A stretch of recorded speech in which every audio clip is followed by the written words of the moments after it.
Dans quelques mois, Paris accueille les Jeux Olympiques et Paralympiques et aujourd'hui on est à Bercy pour accompagner une de nos journalistes du service des sports pour couvrir un meeting d'athlètes et vous montrer les coulisses de notre agence.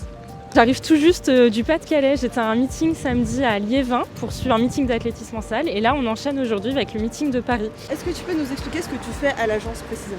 Oui, moi je suis journaliste au service des sports et je suis en charge de la couverture de l'athlétisme et des sports d'hiver, à mes premiers Jeux Olympiques. Et j'adore l'athlétisme et couvrir le plus gros événement sportif du monde comme ça en tant que journaliste, forcément ouais j'ai hâte.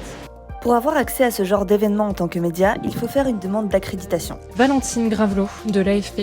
Ce qui nous donne accès aux coulisses. Le 60 mètres, le 60 mètres haie, la perche et la longueur, c'est les 4 épreuves qu'on va voir aujourd'hui.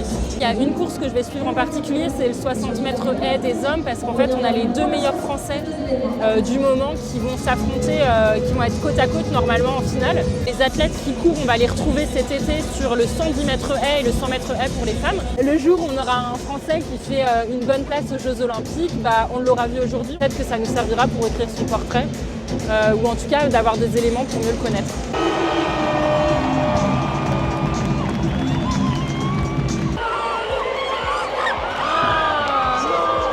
C'est trop triste. Là on va devoir aller en zone mixte parce que le Français qu'on suivait, il a pas fini sa course. Et la zone mixte, c'est donc l'endroit où les journalistes peuvent rencontrer les sportifs pour avoir des réactions à chaud après les épreuves. Là, tout à l'heure, après la finale, on va aller parler au deuxième Français. Et comme moi, tout mon compte-rendu va être anglais sur cette course-là, je vais intégrer ce qu'ils racontent dans le compte-rendu. Et le reste des épreuves, ça va plutôt être un récapitulatif de ce qui s'est passé pendant la compétition. Et le temps de rédaction d'un compte-rendu ? En 30 minutes, ça peut être plié, je ne sais pas. On va voir.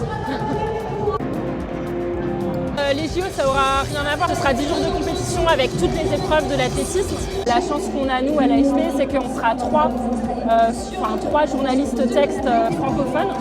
Donc on sera toujours tous les trois au Stade de France. On pourra se répartir le travail, se relire entre nous. Objectif à la fin du meeting, envoyer au plus vite la dépêche. 30 minutes plus tard. C'est bon, j'ai envoyé le compte-rendu, il va être relu par le desk. Et après, publié sur les fils de l'agence. Ça, c'est le compte-rendu que j'ai écrit. Moi, j'ai super hâte de voir la finale du 100 mètres féminin et surtout y avoir en fait une Jamaïcaine qui s'appelle Shelly-Ann Fraser-Pryce. C'est une de mes idoles depuis que je suis toute petite, donc voilà, ça j'ai très hâte de voir. Tu finiras à quelle heure à peu près tu penses ? Je sais pas, les épreuves elles finissent à 22h30, mais après le temps de tout écrire, des conférences de presse.